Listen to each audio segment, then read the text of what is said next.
Innal hamdalillah nahmaduhu wa nasta'inuhu wa nastaghfiruh wa na'udzu billahi min shururi anfusina wa min sayyiati a'malina. May yahdihillahu fala mudilla lahu wa may yudlil fala hadiya lahu. Asyhadu an la ilaha illallah wahdahu la syarika lahu wa asyhadu anna Muhammadan abduhu wa rasuluh. Allahumma shalli ala sayyidina Muhammad wa ala alihi wa ashabihi ajma'in, amma ba'd. Fa ya ayyuhal muslimuna rahimakumullah, usini nafsi wa iyyakum bi taqwallah faqad fazal muttaqun. Allah Ta'ala fi kitabihil karim, a'udzu billahi minasyaitonir rajim. Ya ayyuhalladzina amanu taqullaha haqqa tuqatih wa la tamutunna illa wa antum muslimun. Wa qala ta'ala fi ayatin ukhra, ya ayyuhalladzina amanu dukhulu fis-silmi kafah wa la tattabi'u khutuwatis syaitan innahu lakum aduwwun mubin. Wa qala Rasulullah sallallahu alaihi wasallam, ittaqillaha haitsu ma kunta wa atbi'is sayyi'atal hasanata tamhuha wa khaliqin nasa bil khuluqil hasan. Sadaqallahul azim wa sadaqa rasulul karim wa nahnu ala dzalika minasyahidin wasyakirin. Ma'asyiral muslimin, jamaah Jumat yang sama dirahmati dan dimuliakan Allah Subhanahu wa taala.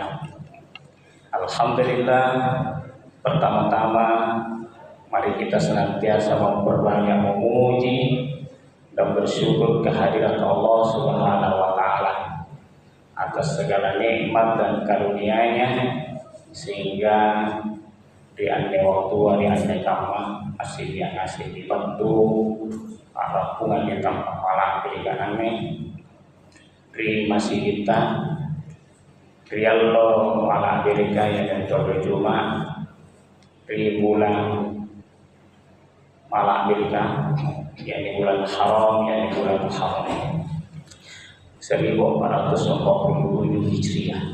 Alhamdulillah, kita semua bisa meninggalkan segala kesibukan kita, segala aktivitas kita untuk memenuhi panggilan Allah Subhanahu wa taala untuk menaikkan salah satu kewajiban kita, ini ibadah Jumat secara berjamaah.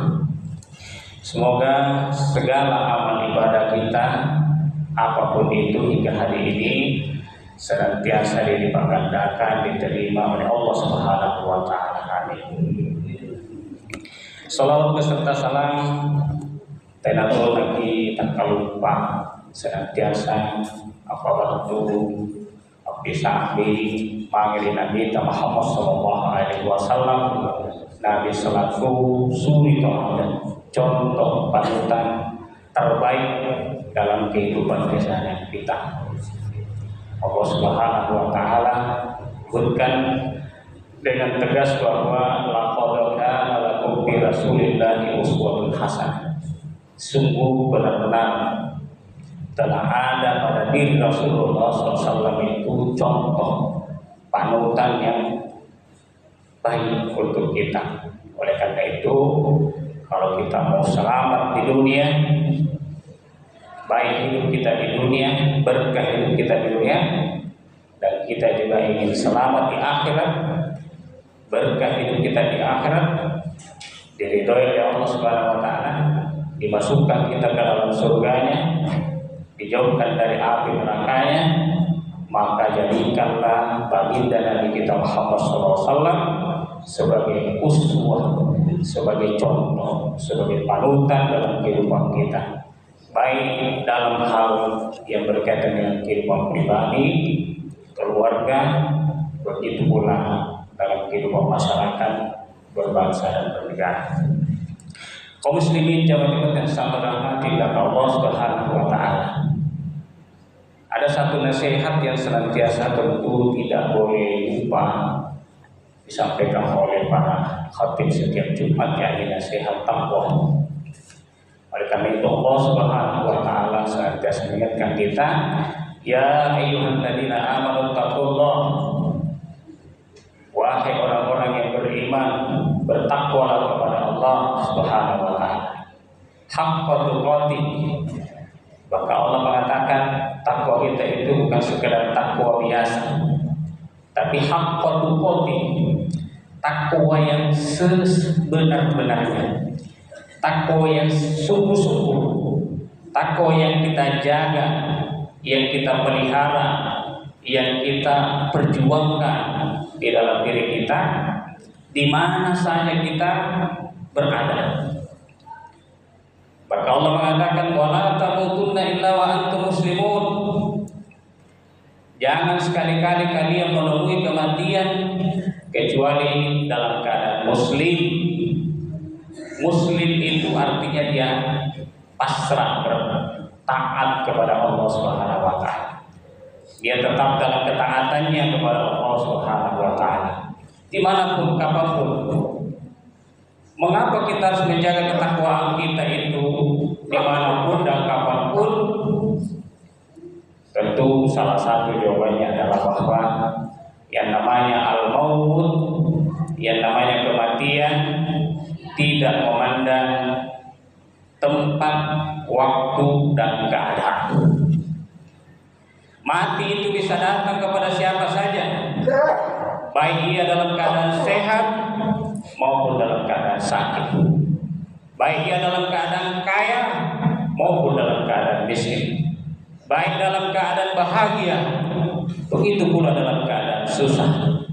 Baik sebagai rakyat biasa bisa mati, termasuk mereka yang penguasa bisa mati kapan saja, di laut, di darat, di udara, bahkan di dalam pesawat pun. Malaikat maut tidak meninggalkan kewajibannya ketika itu sudah tiba waktunya. Kaum muslimin jamaah yang sangat dirahmati oleh Allah Subhanahu wa taala.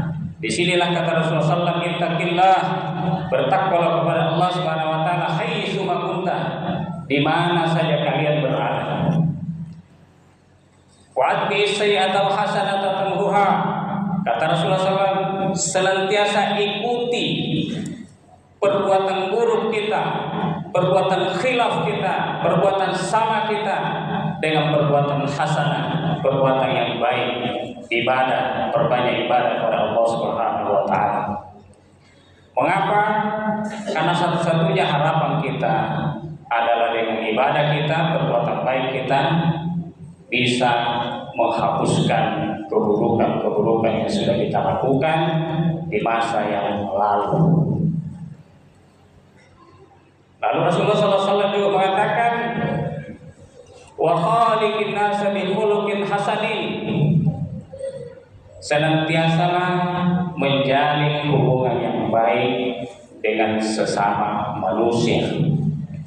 Perbaiki hubungan kita dengan orang lain, dengan tetangga kita, dengan teman kerja kita, teman kantor kita, teman apa saja, siapapun kita ketemu, berinteraksi, berhubungan dalam kehidupan kita ini, berbuat baiklah kepada mereka.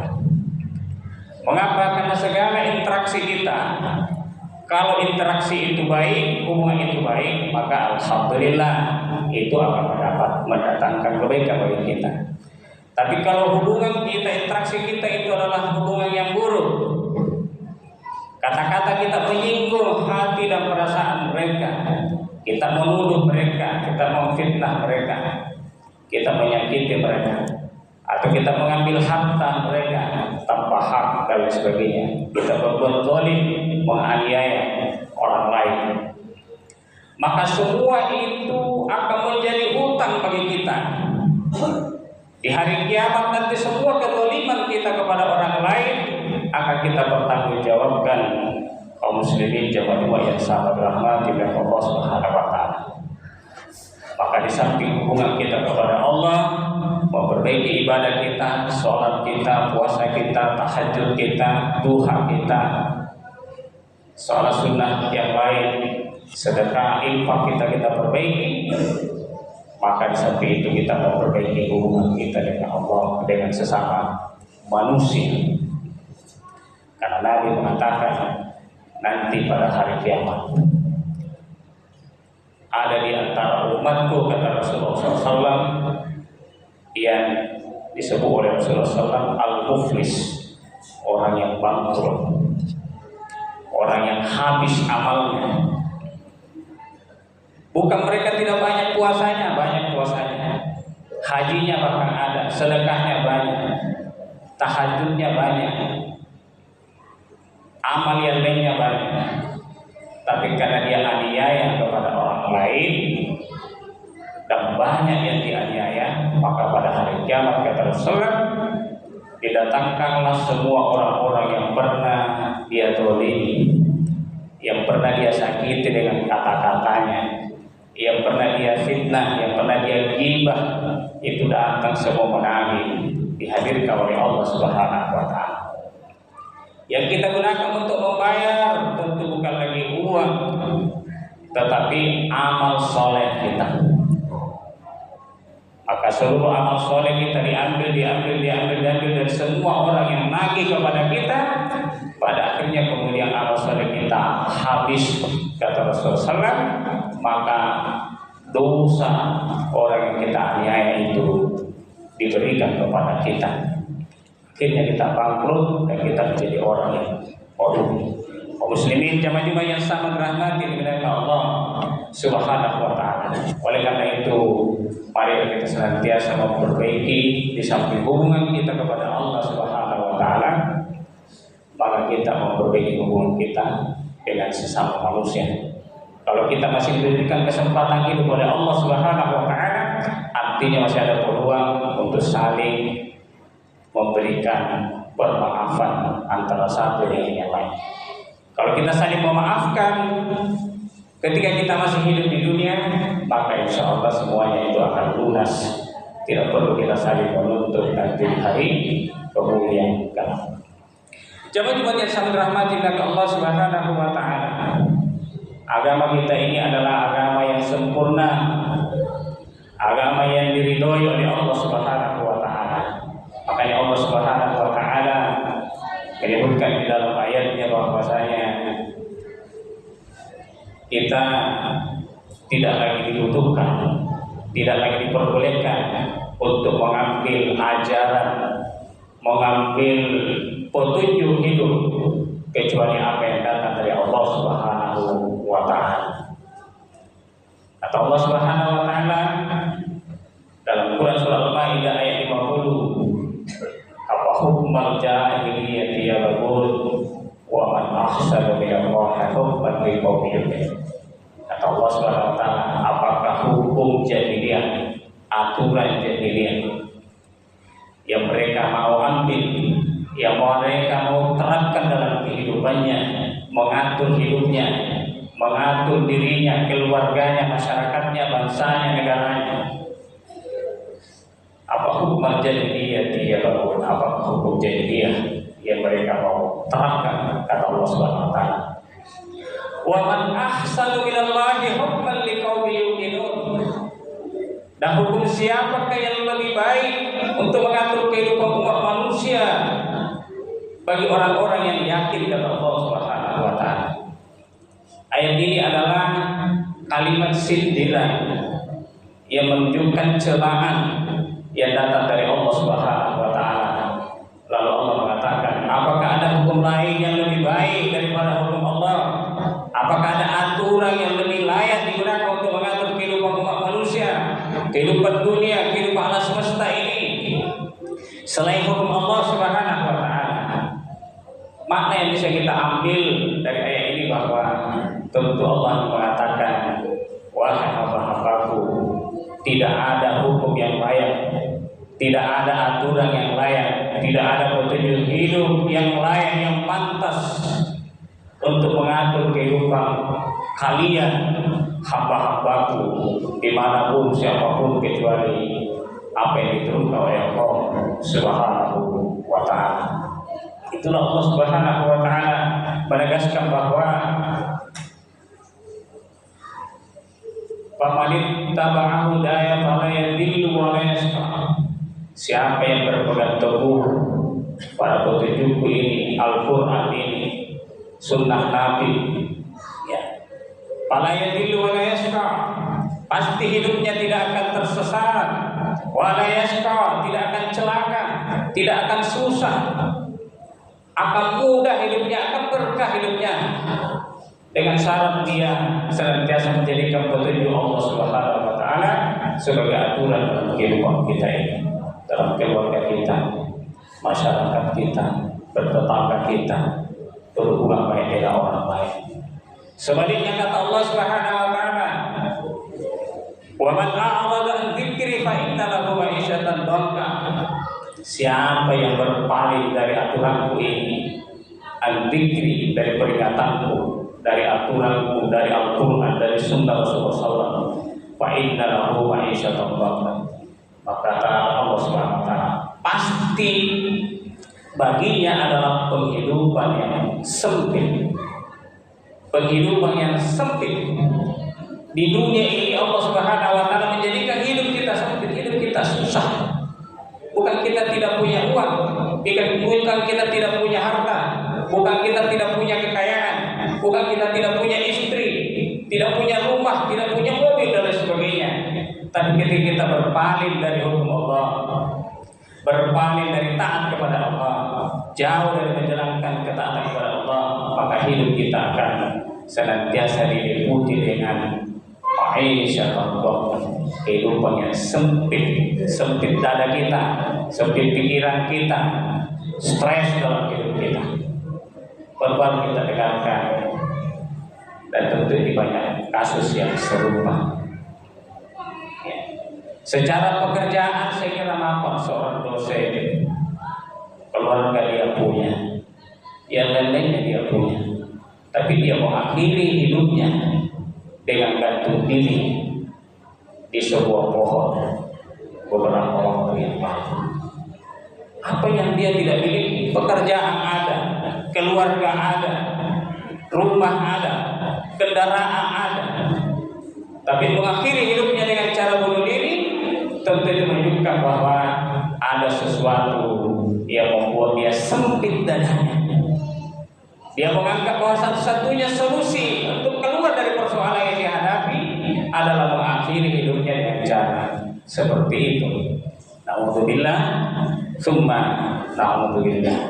Hadirin jamaah yang saya rahmati dari Allah Subhanahu wa taala. Oleh karena itu Allah Subhanahu wa taala mengajarkan kepada kita bahwa tidak ada cara yang tepat, yang benar untuk menjadikan hidup kita berkah, baik itu secara pribadi, keluarga, masyarakat, bangsa kita, negara kita, kecuali kita kembali kepada syariat Allah Subhanahu wa taala. Itu Allah Subhanahu wa taala tegaskan kepada kita bahwasanya doharal fasadu bil barri wal bahri bima kasabat aydin nas. Terjadinya itu kerusakan di darat, di lautan, ya, itu disebabkan karena ulah tangan manusia, perbuatan-perbuatan dosa yang dilakukan oleh manusia. Dia tidak menjalankan, tidak taat kepada hukum Allah Subhanahu wa taala. Sudah ada syariat Islam, sudah ada Al-Quran, sudah ada sunnah Rasulullah SAW, masih juga mau mengambil hukum-hukum kafir barat, demokrasi, liberalisme, kapitalisme, komunisme dan lain sebagainya. Masih juga tunduk kepada hukum-hukum barat seperti itu. Bagaimana kita tidak dibenci, tidak dimurkai, tidak dimarahi oleh Allah Subhanahu wa taala kalau kita meninggalkan hukum Allah Subhanahu wa taala. Ada orang yang memperjuangkan tegaknya hukum Allah, syariat Allah Subhanahu wa taala. Kalau secara pribadi mungkin mereka akan dikriminalisasi.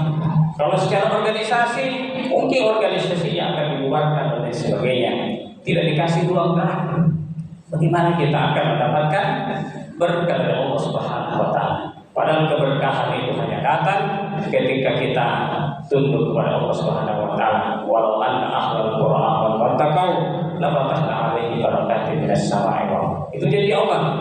Seandainya kata Allah Subhanahu wa taala penduduk suatu negara, suatu negeri beriman, bertakwa, lapatahna alaihi barakatin minas samai wal ardh, pasti berkah kami buka dari langit dan dari bumi. Walakin kadzabu, tapi mereka mendustakan ayat Allah Subhanahu wa taala, maka kami siksa Allah. Mulai mendatangkan berbagai macam bencana, kesulitan dalam kehidupan, kriminalitas tinggi, kejahatan tinggi, pembunuhan tinggi, orang bakal bunuh diri, ya, pergaulan bebas, LGBT, macam-macam muncul tengah-tengah masyarakat. Kenapa? Karena kita jauh dari hukum Allah Subhanahu wa taala. Saya kira itu kaum muslimin jamaah yang sangat hormati dan Allah Subhanahu wa taala. Intinya bahwa kebahagiaan, ridho Allah Subhanahu wa taala, keberkahan, keselamatan di dunia, apatah lagi di akhirat. Satu-satunya tentunya kita sebagai seorang mukmin senantiasa taat kembali kepada Allah Subhanahu wa taala. Barakallahu li wa lakum fil Qur'anil azim wa nafa'ani wa iyyakum bima fihi minal ayati wa dzikril hakim wa taqabbalallahu minna wa minkum tilawatahu innahu huwas samiul alim wa aqulu qawli hadza fastaghfirullaha li innahu huwal ghafurur rahim.